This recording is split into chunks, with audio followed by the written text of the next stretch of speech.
Bom dia, boa tarde ou boa noite. Sejam bem-vindos a mais um vídeo do canal. Eu sou Cleiton Mo. Vanessa Rocha. É uma amiga minha que veio para debater sobre os Kaingang. Bem, a história que eu vou contar é uma história da divisão de grupos dos Kaingangs. Primeiramente, deixa eu explicar. Kaingang um povo indígena que ocupava ali São Paulo para baixo do país. Ocupa, eles ainda existem. Dali de São Paulo para baixo do país. E o que eu vou falar é uma história, vamos assim, viajada o suficiente para trazer pra cá. E por isso que ela veio, que ela ama essa história. Bem, essa história começa nos tempos primordiais, numa floresta. E fala que um dia teve um grande dilúvio. E aí os Kaingangs ficaram preocupados com esse dilúvio e fizeram a gente vai morrer, né? E, enfim, tiveram que migrar para algum lugar. Eles migraram para uma montanha bem alta, que tem lá, e que é onde eles ocupavam. Aí isso é uma coisa que eu acho interessante, porque o grande dilúvio é citado em várias culturas. A gente tem vários dilúvios em vários lugares. A gente tem nos Incas, a gente teve nos chineses, na Bíblia, e nos Kaingangs também. A gente também tem nos Astecas e nos Maias. Enfim. Também tem nos celtas. Enfim, o dilúvio aconteceu e eles ocuparam essa parte, o topo da montanha. E eles passaram muito tempo lá esperando, só que os recursos foram acabando, eles foram ficando preocupados porque tinha muita gente para pouco espaço. E aí eles foram ficando lá em cima. Alguns tiveram que ficar em cima da árvore para poder caber. Essa parte é ótima, né? E eles foram ficando preocupados que o tempo estava passando e nada da água descendo, nada da água descer. E esse dilúvio estava lá e a chuva não parava e aquela dificuldade. Depois que a chuva parou, eles ainda nessa preocupação, nada da água descer, eles avistaram uma saracura.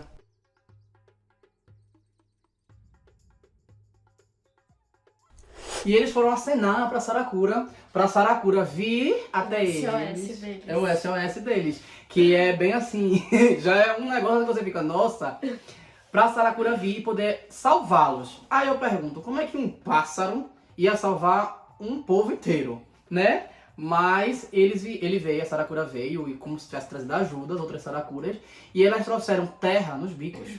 Porque a Saracura é como se fosse, sabe naquelas navegações que viu uma gaivota, eita, tem terra perto? Foi quase isso. Tem Saracura, ela vai conseguir salvar a gente trazendo terra. Como eles sabiam isso? Ninguém explica.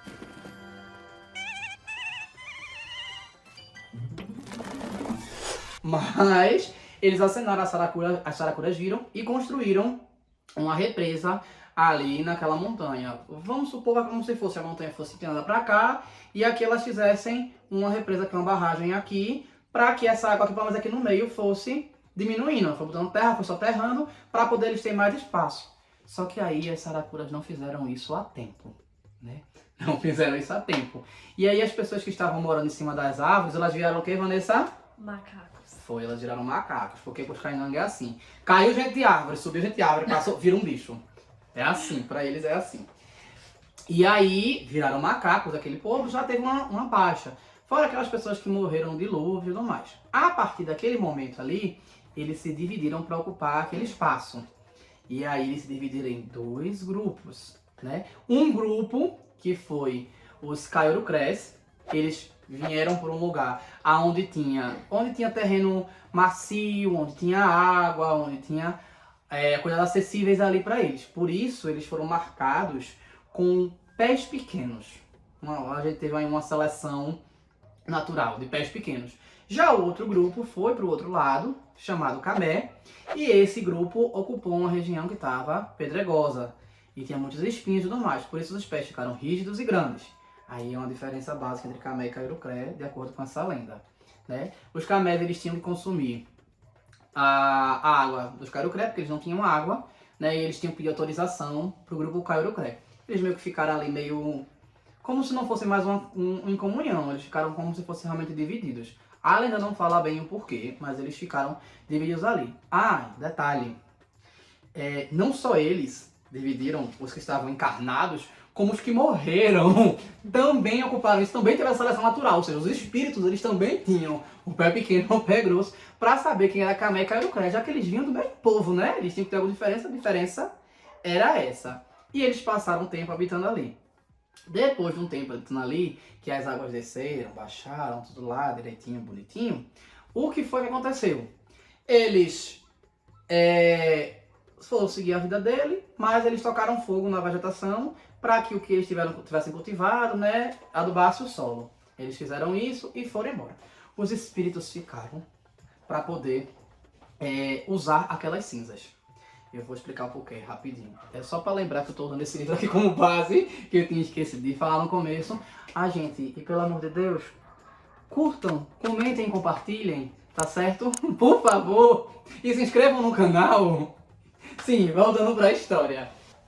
Quando esse povo desceu, que ficaram só os espíritos em cima, eles pegaram as cinzas e o carvão formado como é que diz? Daquela queimada, principalmente o carvão, e eles fizeram animais a partir daquele carvão. Tipo, eles esculpiram o carvão no formato de algum animal. Eles começaram fazendo as onças, né? Eles fizeram as onças. Quem foi que fez? Os Kaiurocrés fizeram as onças. E as onças carnívoras saíram por aí caçando. Vai, onça, vai, come carne. Aí eles fizeram depois a anta.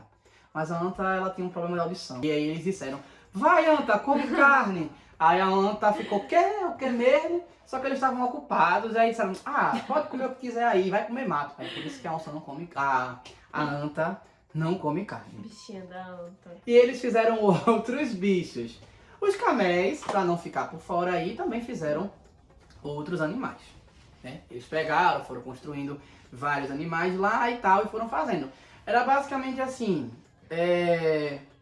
fizeram a capivara, aí os caméis fizeram a cobra, poder comer a capivara, né? Ou eles fizeram o sapo, e aí outros fizeram a cobra, e ficava nessa, um fazendo um bicho para meio que gerar um equilíbrio. Eu acho isso bem legal. E até que foi acabando o material e eles foram fazer das cinzas. E aí eles decidiram fazer como é que diz? Um bicho lá maravilhoso e tudo mais. Só que esses espíritos, eles só esculpiam os animais à noite. De manhã, os animais ganhavam vida, né? Uhum. Então eles tinham tipo um tempo. Você tem que começar aqui agora, vai fazer, e de manhã os animais ganham vida. E eles começaram a fazer o tamanduá. Um bicho pomposo, fizeram, né? Estavam lá todo detalhadinho, bonitinho. Sendo que eles gastaram tanto tempo lá embelezando e ajeitando o animal, que começou a amanhecer. E eles começaram a ficar preocupados. Meu Deus, eu estou preocupado. E agora que não vai dar tempo, o bicho vai ficar incompleto, como é que faz? Enfiaram um galho na boca dele, fizeram o nariz pra ficar daquele jeito. E as garras que era pra fazer 5, fizeram 3. Fizeram menos garras, né? No tamanduá, e por isso o tamanduá eles consideram como o tamanduá incompleto. Porque teoricamente ele teria presas e tudo mais, mas aí eles fizeram daquele jeito. No projeto era uma coisa. No projeto era uma coisa, mas a execução ficou diferente. Faltou tempo. Faltou tempo pra ficar bonitinho a coisa. A obra teve que ser entregue mais rápido. Aí foi feito na gambiarra o resto, coitado. Aí é dito, né, como um animal incompleto. Eu tenho pena do pobre, porque ele é lindo, eu acho. E aí, como é que diz? Depois disso, teve uma repercussão, porque como a onça saiu pra comer carne, ela estava caçando gente também. E aí os grupos se sentiram, assim, prejudicados, né, ameaçados. Tanto os Kaiurocré quanto os Camés, que ainda estavam vivendo próximos, mas como se fossem dois grupos separados mesmo, ficaram preocupados com o fato da gente estar matando gente também. Saiu para comer carne, né? Inclusive gente. Então aí ficou naquela. E agora, o que é que faz? Aí os espíritos Kaiurocré e Camé fizeram uma tramóia junto com o povo para poder diminuir essa questão das onças, né? Vamos fazer o seguinte, vamos matar as onças, né? Aí eles fizeram um arrumadinho. Eles fizeram uma ponte de, como é que diz, com um tronco de árvore mesmo, de um canto a outro. E embaixo passava um rio.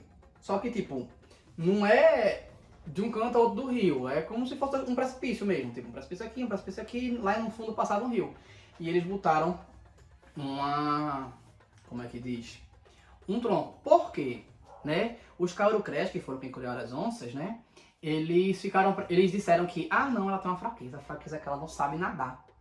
Então, a gente, né, vamos matar ela assim. E aí fizeram isso. Ficou um grupo de um lado, um grupo do outro, os espíritos aqui, ó, só guiando. Bora ver isso aqui acontecer. E aí, atraíram as onças, todas elas, de um lado, e passaram por cima da ponte. As iscas, né, as pessoas que foram usadas como iscas, passaram por cima da ponte e as onças vieram. Quando elas estavam no caminho, quem estava lá do outro lado, quando as pessoas chegaram, eles levantaram o tronco e derrubaram na água. Gente, assim, considerando que era muita onça, né? A gente tem que acreditar que tinha alguma coisa ali a respeito de peso. Ou, enfim, tinha muita gente empurrando e girou, porque levantar e...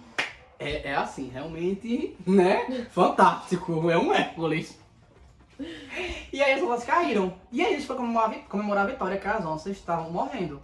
Sendo que assim, umas morreram realmente afogadas, mas outras sabiam nadar. E começaram a escalar de volta. Aí os índios que estavam lá em cima comemorando, quando viram aquilo, pegaram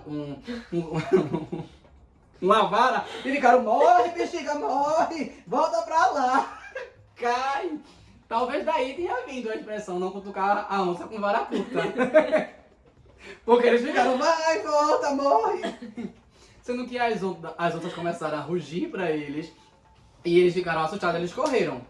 E a guerra continuou, só que de uma forma mais controlada, vamos dizer assim, porque parte das onças morreram, né? Então eles ficaram ali. Inclusive em outros contos caingangues tem muito essa relação entre quem vai ficar vivo, as onças, os homens, tem outras histórias assim também, que é bem legal. Mas ao mesmo tempo tu pensar assim, poxa, tu vivia com medo sempre de ser devorado por uma onça, é bem complicado. A partir daquele momento, o povo ele meio que celebrou a união, porque eles viram que a união deles fez eles resolverem um problema que ambos estavam passando. Então eles fizeram dessa forma e criaram até um ritual de que Camé casa com Kaurukre. De um lado pro outro, normalmente é assim. Aí eu me pergunto, e o filho quando nasce? Aí tu olha pro pé e faz, eita, o pé tá grande, né? Tu é Camé, fica aqui. O pé tá pequeno, vai pra lá tocar Kaurukre. Eu não sei como é que faz, como é que separa, né? Eu fico pensando nesse tipo de coisa. Mas adoraríamos ter uma resposta. É verdade, seria ótimo. Só que ela não acabou ainda e tem mais outra parte. Esse outro arco é porque eles fizeram essa união, mas eles dizem a lenda que eles não celebraram. Porque eles não tinham festa, nem música, nem dança. Então eles simplesmente se reuniram e comeram um banquete, foi a celebração deles. Né? Não tiveram dança, nem música. Até que um belo dia, um caçador entrou na floresta, diz a cara Kaurukre, entrou na floresta e de repente viu 2 gravetinhos lá, com uma cabacinha pendurada. E ele achou aquilo peculiar. Oxente, como tem uma cabaça, 2 gravetinhos plantados no chão. Muito jovem para ter uma cabaça e tudo mais. Achou aquilo estranho, chamou o pajé, levou o pajé lá. Quando ele chegou lá, agora eu não lembro se era o pajé ou o cacique, mas acho que era o pajé. Não era o pajé, acho que era o pajé. Eu acho que era. Aí ele chegou lá e quando eles chegaram lá, a cabaça começou a balançar e tocar uma música.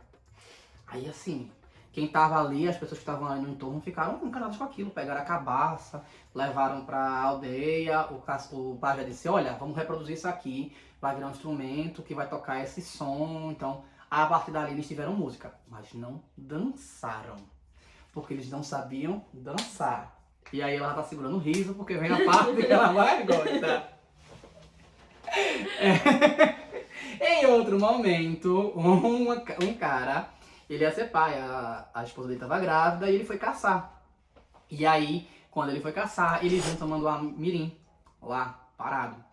E aí, quando ele se posicionou pra... Aqui ó, tomando uma mirim simplesmente se levantou, pegou uma cabaça do chão, começou a tocar e a dançar pra ele, ensinando ele a dançar e a música.